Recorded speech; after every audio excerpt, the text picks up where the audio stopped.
Muito boa noite, meus caros irmãos, amigos do Centro Espírita Luz e Caridade. Para mim é uma grata alegria de estar com vocês agora nesse sistema, dessa nova comunicação, que são as palestras online, matando as nossas saudades do nosso querido irmão, amigo Léo, e de todos vocês, né? Vamos elevar os nossos pensamentos ao Criador da vida, a esse Pai misericordioso que tem nos conduzido em busca da espiritualidade, em busca de um entendimento melhor para o nosso autoaprimoramento espiritual. Jesus amigo, tu que és a luz divina que nos cura, derramai, Senhor Jesus, as tuas bênçãos a todos os nossos irmãos em humanidade, buscando cada um de nós nos conectarmos com o divino peregrino da esperança que tem conduzido o nosso orbe terrestre. Gratidão, muita paz, que Jesus ilumine a todos nós. Pois bem, meus amigos, é uma alegria imensa estar com vocês nessa terça-feira do Luz e Caridade para falar de um tema muito convidativo, que é o caminho para a evolução. Para falarmos sobre o caminho para a evolução, eu iniciaria com uma reflexão. Quais são os caminhos que nos conduz à evolução, para que nos tornemos espíritos puros? Qual é verdadeiramente esse caminho que eu devo trilhar? Eu iniciaria falando sobre o caminho para a evolução, recordando aquele momento exato em que o planeta Terra recebia em seu orbe materno o espírito mais perfeito que viveu entre todos nós, o Mestre Jesus. No dizer do nosso amigo Djalma Argolo, que escreveu um livro cujo título desta obra se chama Quando o Amor Veio à Terra. Quando o amor veio à Terra, era a materialização do espírito mais perfeito que já viveu entre todos nós. Quando o amor veio à Terra, era o paladino da esperança, o governador espiritual do nosso orbe terrestre, em pessoa, veio ao mundo nos ensinar uma das grandes estradas para o nosso crescimento espiritual, para a evolução espiritual de toda essa comunidade terrestre. Quando o amor veio à Terra, era a apresentação das boas novas do Cristo. Queria modificar toda a trajetória do nosso mundo em litígio. Jesus, ao sair, semear, jogando as suas sementes, onde ele iria procurar determinar novos projetos das suas bem-aventuranças no coração de todos nós. Jesus só precisou de aproximadamente 3 anos para implantar o seu grande projeto no nosso coração, na nossa consciência, na nossa alma. Portanto, eu sempre gosto de citar essa frase que é desse livro do nosso amigo Djalma: quando o amor veio à Terra, era esse amor que seria a grande bússola para a nossa trajetória evolutiva espiritual pelos caminhos da vida, até chegarmos a nos tornarmos, em um futuro próximo, em espíritos puros. Portanto, eu diria que um dos caminhos para a evolução é exatamente o amor. Um monge alemão, Anselm Grün, ele iria publicar um livro cujo título desse livro chama-se Amar é a Única Revolução. Ele vai dizer, em uma das suas citações, de que a única revolução que deve existir na Terra é a revolução do amor, a revolução do coração, sem armas. E Anselm Grün, ele inicia essa proposta de um dos caminhos para a evolução, que é o amar, quando ele apresenta um texto de outro monge francês que viveu no início do século XX, que era Pierre Teilhard de Chardin. Pierre Teilhard de Chardin, um grande pensador que deixou toda a sua fortuna, deixou os seus conhecimentos acadêmicos em Paris e foi viver no seio pobre da África, trabalhar com os pobres africanos. E lá ele desenvolveu o sentimento de fraternidade, de amor para com o próximo. E desenvolver esse sentimento de amor para com o próximo é um dos caminhos que vai nos levar a nos tornarmos espíritos das bem-aventuranças, conforme eu irei relatar mais adiante. Mas para a nossa reflexão, Teilhard de Chardin vai dizer que um dos caminhos para a evolução é o amor. E ele diz assim: dominamos a energia do vento, dos mares e do sol. Mas, no dia em que o ser humano aprender a lidar com a energia do amor, este conhecimento será tão importante como foi a descoberta do fogo. Eu achei profunda essa colocação desse pensador francês, Pierre Teilhard de Chardin. Eu vou repetir, para que a gente perceba que uma das balizas, um dos roteiros para a nossa trajetória evolutiva enquanto princípio inteligente do universo, transitoriamente vivendo no corpo físico, como a máxima expressão divina na Terra. Ele diz, vou repetir, dominamos a energia do vento. Já conseguimos dominar a tecnologia para manipular o vento em benefício da humanidade. Dos mares, do sol. Mas, no dia em que o ser humano aprender a lidar com a energia do amor, este conhecimento será tão importante como foi a descoberta do fogo.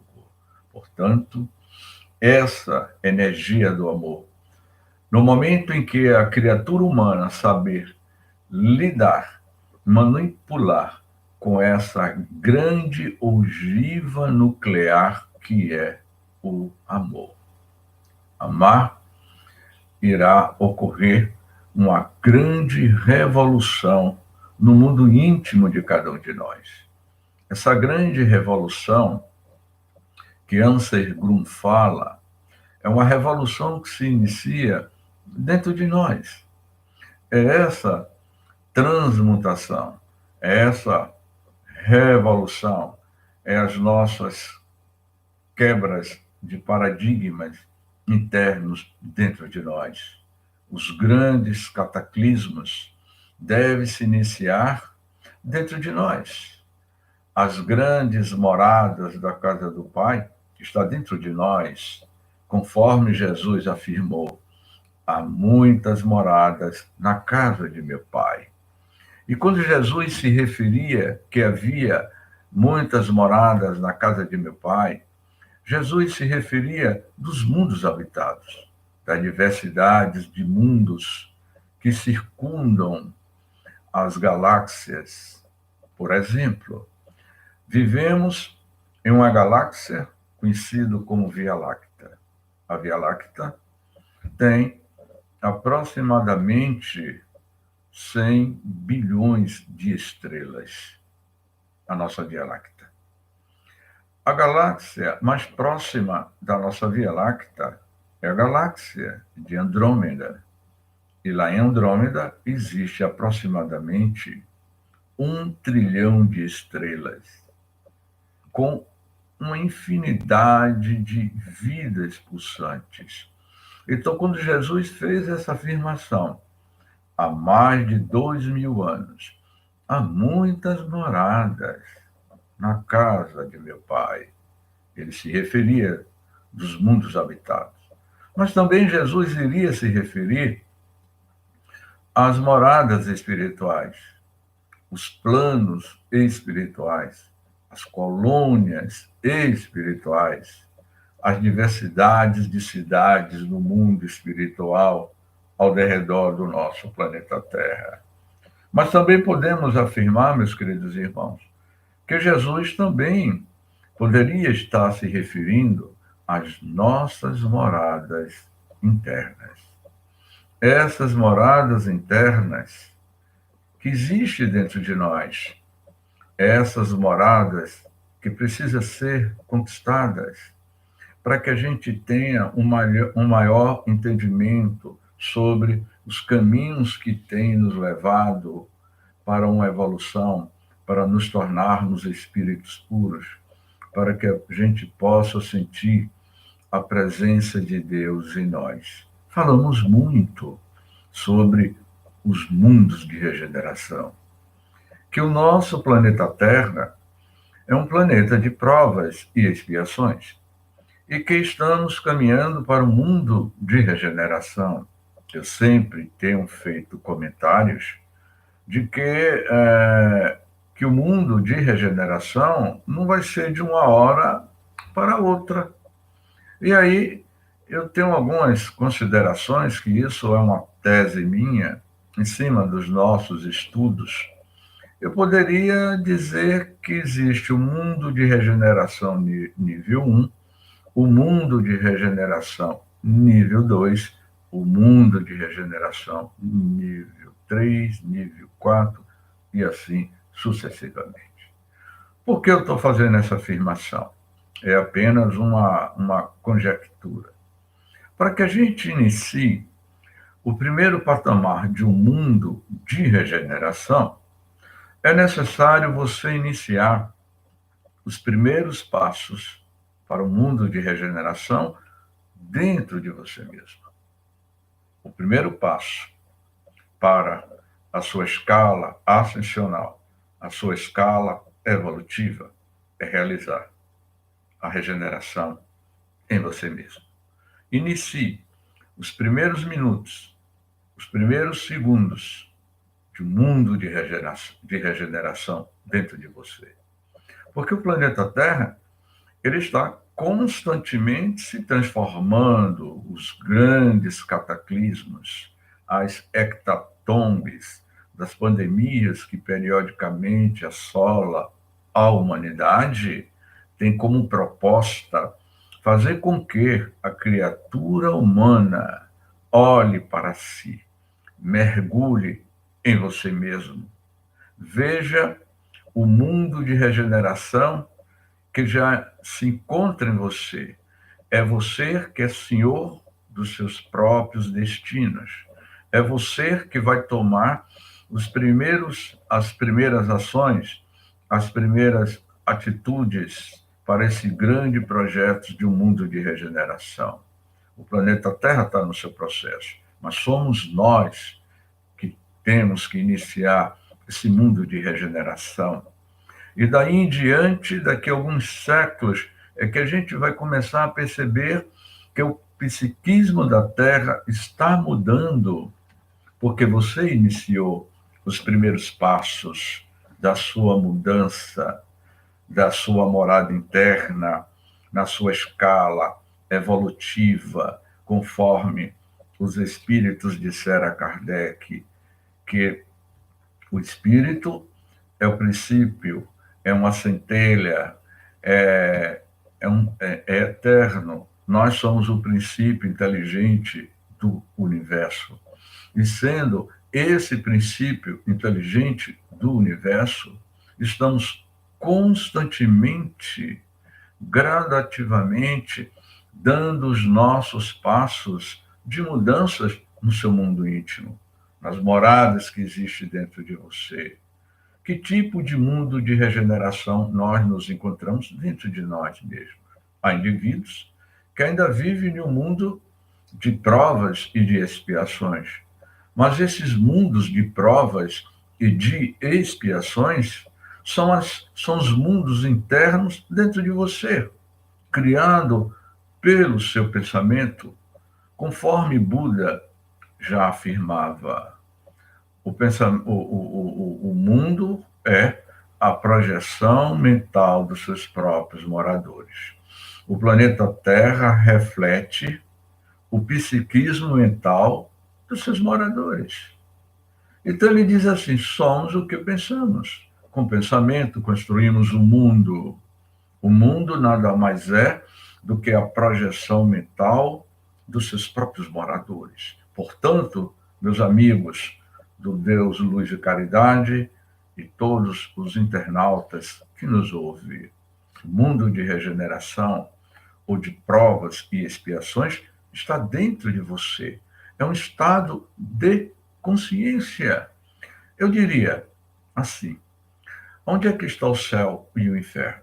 Céu e inferno é um estado de consciência do ser.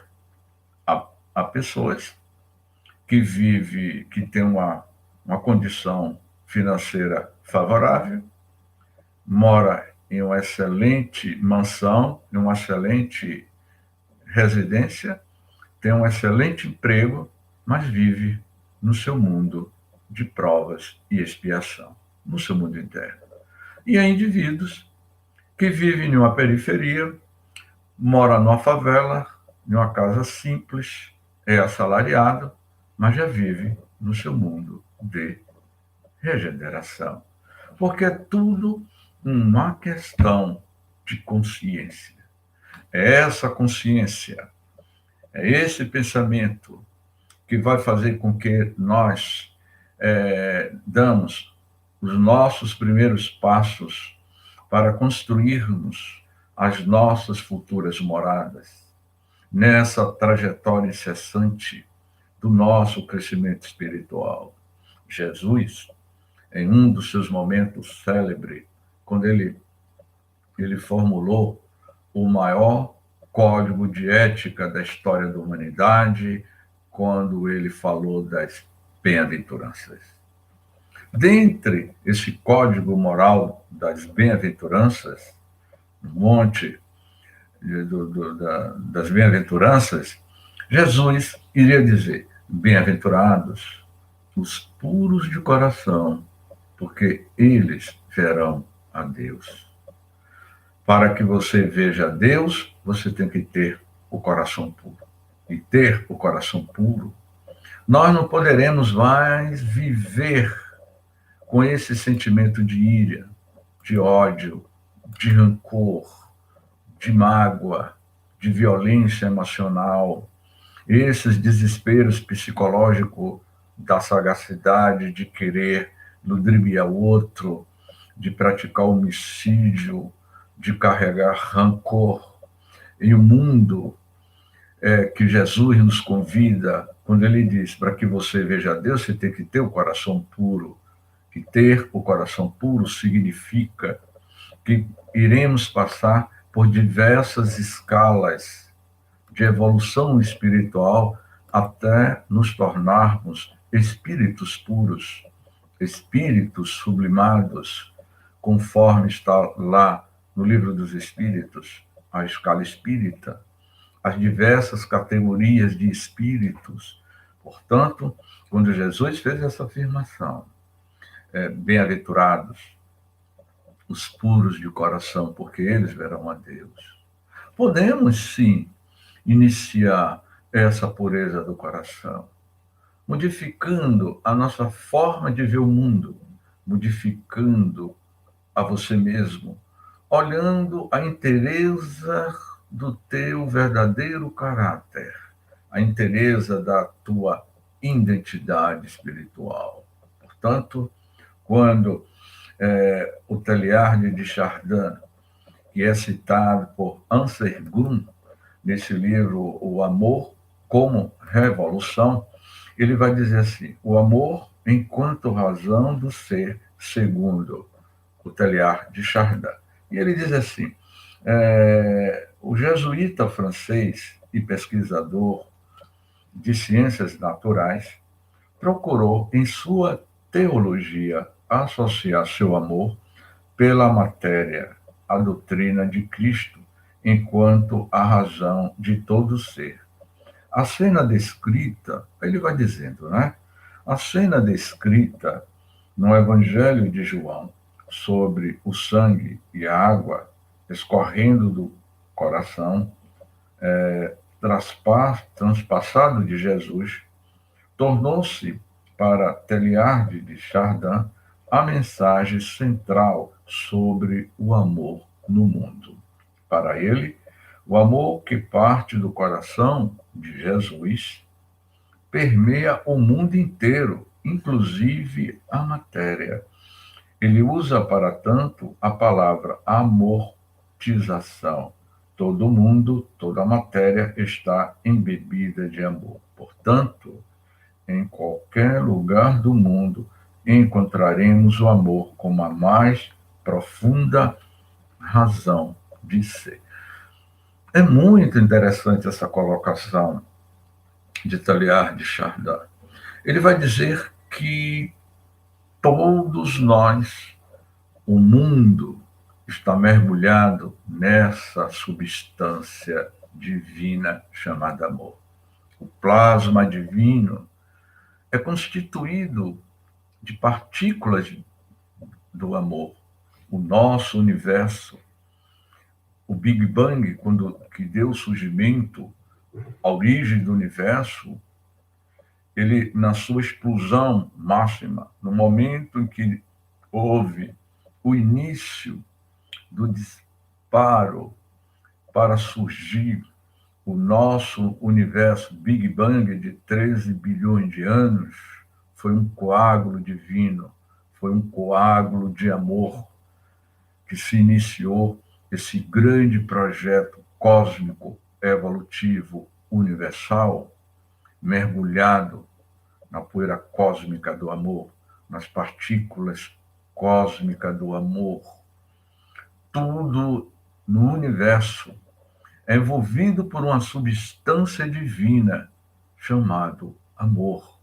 E essa substância divina que rege as formações dos mundos, dos universos, das formas de vida na Terra, que vem evoluindo há 4 bilhões de anos, que é a origem do planeta Terra, as incrustações da Terra, a formação das camadas da Terra, os cataclismos do nosso planeta ao longo de milhões de anos, regido pela gravidade do amor, pelo campo gravitacional deste corpo criador em plano maior, conforme André Luiz vai informar no livro Evolução em Dois Mundos, os co-criadores em plano maior, ele manipula essa substância divina, essa esse fluido energético divino que é constituído com a partícula do amor. É por isso que o Teilhard de Chardin ele vai afirmar que tudo está mergulhado nessa substância divina chamado amor. E vejamos bem que Paulo de Tarso também, ele foi uma referência para essa trajetória evolutiva do homem em busca de Deus, em busca da sua identidade como um ser espiritual na Terra, buscando a divina presença de Deus em você. O apóstolo Paulo considera o amor como um carisma, um dom, uma aptidão da pessoa e, simultaneamente, uma dádiva de Deus ao ser humano. E o que torna o ser humano um ser humano em dom ativo na pessoa, que a sua atitude é de fazer o bem. E ele vai dizer que o amor é paciente, o amor é prestativo, não é invejoso, não se ostenta, não se incha de orgulho. Então, ele foi, meus amigos e minhas amigas, a própria referência da grande revolução que se iniciou naquele dia ensolarado, quando Saulo de Tarso, o doutor da lei, na estrada de Damasco, acompanhado de 2 legionários, de 2 centurião romano, se dirigia à estrada de Damasco, ao encontro dos cristãos, porque ele mandou matar. Saulo de Tarso executou vários cristãos, defendendo o seu ponto de vista como rabino, mas naquele dia ensolarado, na estrada de Damasco, ele teria um alto encontro com o princípio da luz na terra, com aquele, no dizer de Amélia Rodrigues, ele iria dizer: Jesus, eu sou o caminho, a verdade e a vida. Eu sou o caminho, a verdade e a vida. Era aquele momento em que Saulo de Tarso iria ter esse alto encontro com o caminho, a verdade e a vida.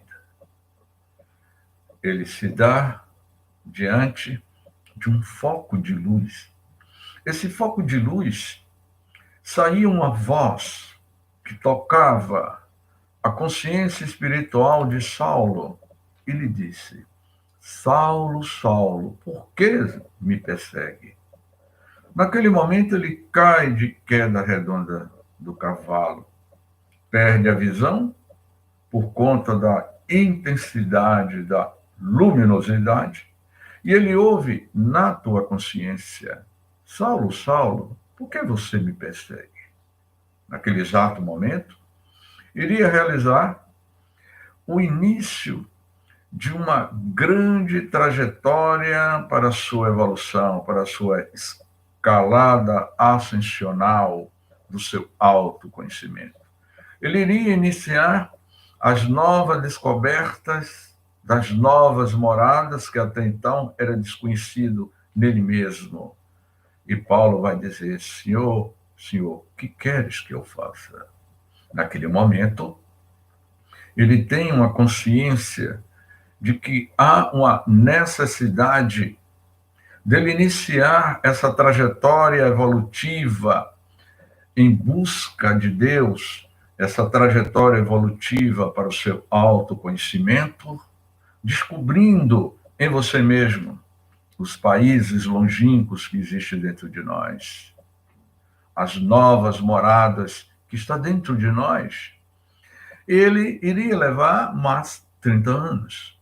Saulo de Tarso, quando teve o encontro na estrada de Damasco, ele era um jovem no vigor da saúde física, com 30 anos. Ele iria ser decapitado aos 60 anos. conforme está muito bem descrito nesta obra notável que eu considero o best-seller da literatura espírita mundial, o livro Paulo e Estevão. Nessa obra notável, psicografada por Francisco Cândido Xavier, tendo como espírito orientador o Emmanuel.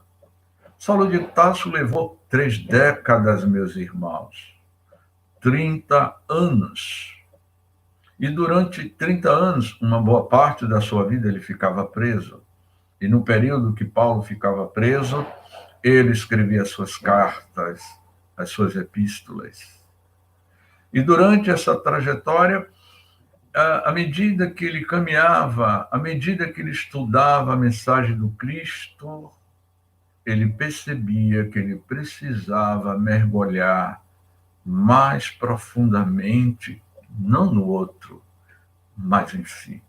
Na medida que Paulo avançava em descobrir a si, em descobrir as grandes sombras existentes nele mesmo, ele iria descobrindo que ele já estava saindo do seu mundo íntimo de provas e expiações, iniciando um grande projeto para o mundo de regeneração dentro de você. Saulo de Tarso, agora Paulo de Tarso.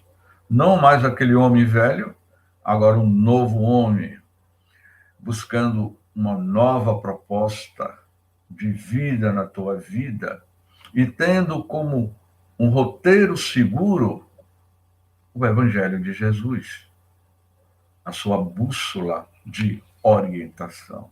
E essa bússola de orientação, podemos dizer, quando Carl Gustav Jung, o pai da psicanálise, Jung também ele vai falar sobre um dos patamares, um dos roteiros para a nossa escala de crescimento espiritual, quando ele vai fazer uma análise psicológica sobre o amor como roteiro seguro para a nossa transformação espiritual, para que a gente perceba a si mesmo. E ele diz assim, para Jung, esse amor aos inimigos é também psicologicamente possível. Por que ele está falando esse amor aos inimigos? Porque ele faz uma análise naquela citação de Jesus. Pai, perdoa, pois eles não sabem o que fazem. Foi a última frase de Jesus no monte do Gólgota, no monte da caveira, quando ele estava sendo crucificado. Mas também ele iria dizer a Simão Pedro, quando Simão questiona Jesus, mas Rabi, quantas vezes eu devo perdoar? E Jesus iria responder, 70 vezes 7, Simão Pedro. Perdoar incessantemente. Ou seja, perdoe de forma incondicional. E ele, Jung, ele vai dizer assim, né, que eu achei muito interessante.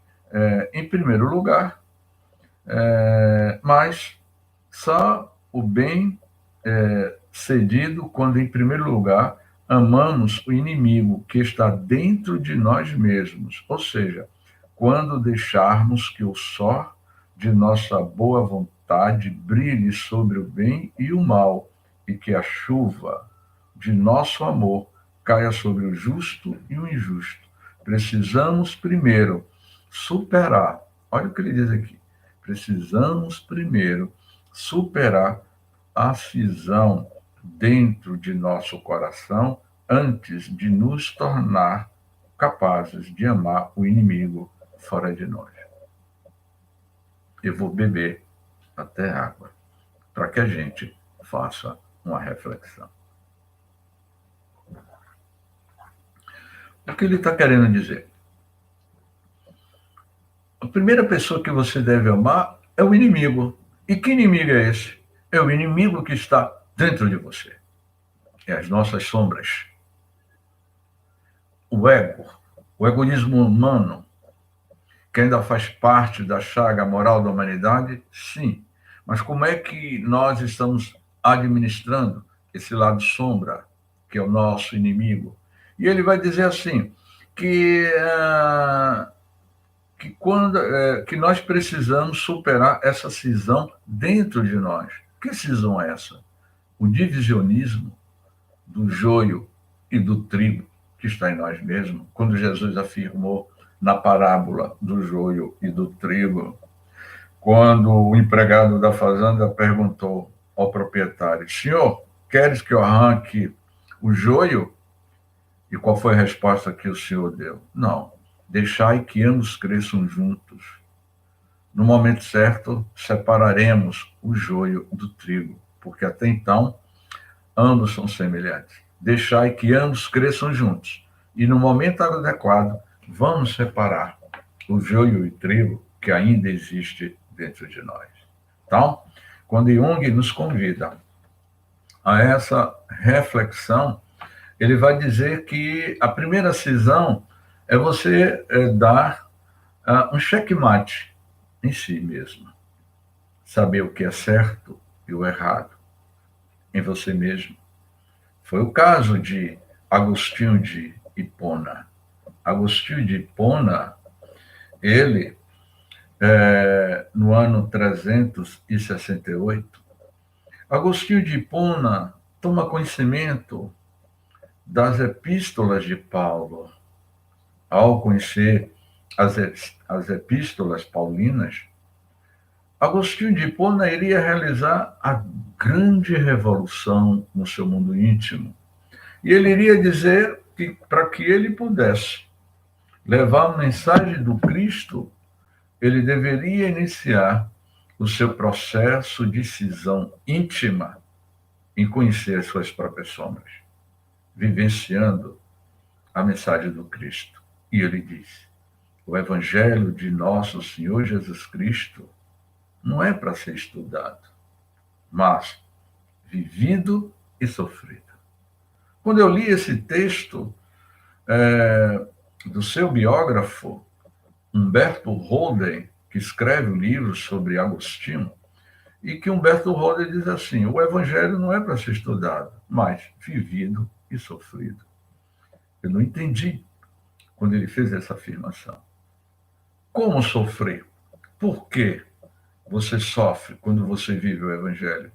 Porque na medida que você vai vivenciando a prática terapêutica do Evangelho, você realiza uma catarse profunda na tua vida.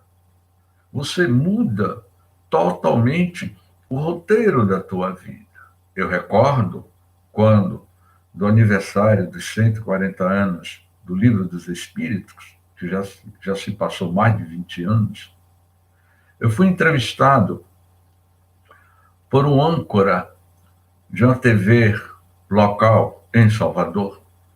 Esse âncora dessa emissora de TV era um programa ao vivo que passava, era um horário matinal das 7 horas. Eu fiz a dedicatória do Livro dos Espíritos ao companheiro apresentador fulano de tal. E no intervalo do programa, eu dei o livro a ele. Ele iria me entrevistar, onde eu iria falar sobre os 140 anos do Livro dos Espíritos, o aniversário, o surgimento do Livro dos Espíritos. Esse era o tema do programa. Mas quando terminou o programa, eu fiz uma dedicatória e dei a ele, ele me disse algo que até hoje eu fico refletindo. Não é?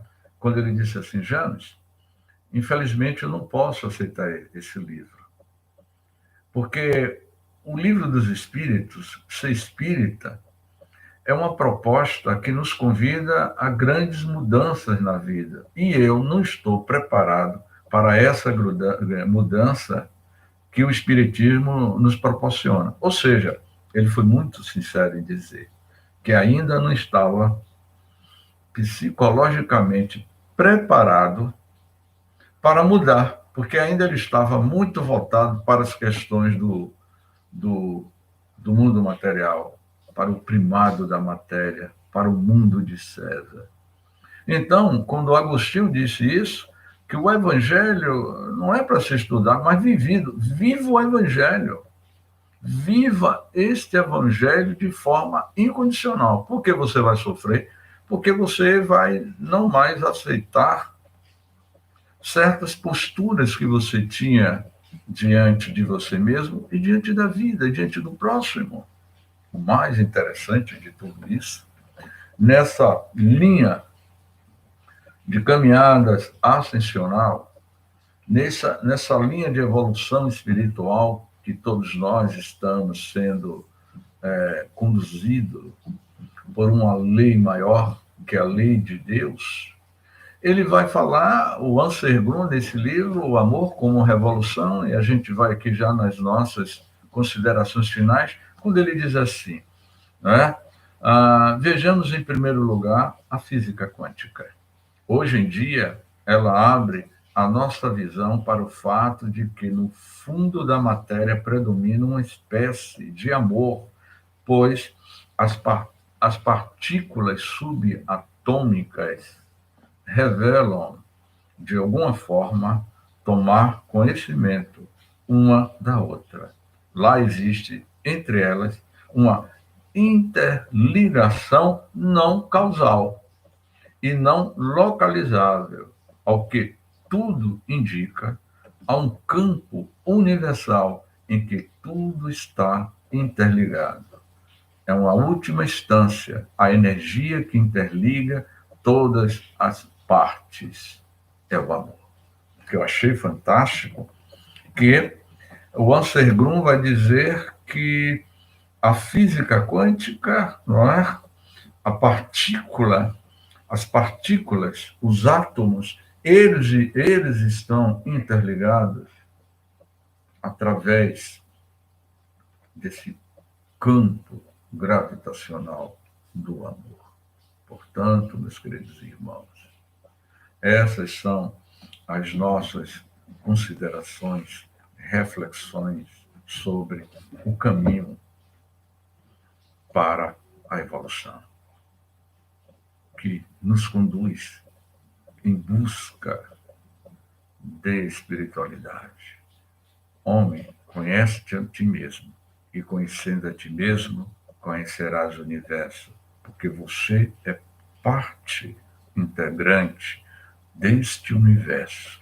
Nós somos um micro-universo dentro de um macro-universo, neste organismo vivo e pulsante, que é o princípio inteligente do universo, que é Deus, que é a causa primeira e primária de todas as coisas. Vamos orar. Mestre Jesus, agradecemos mais uma vez a vossa presença, que possamos, Jesus, envolver todos os irmãos em humanidade, as vítimas dessa pandemia do Covid-19, que tem ceifado milhões de vidas, que possamos, abnegados irmãos do mundo maior, derramar a tua luz de amor e de bondade aos nossos lares, em todo o nosso planeta Terra. Que essa família que nos acolhe, a família espírita, Deus e caridade, a esses irmãos de luz e caridade, a todos nós que somos sedentos de pão espiritual e de sede espiritual, que possamos, na noite de hoje, refletirmos sobre os caminhos que nos levam ao coração de Deus, nos tornando amanhã espíritos puros. Gratidão, muita paz, que Jesus nos abençoe.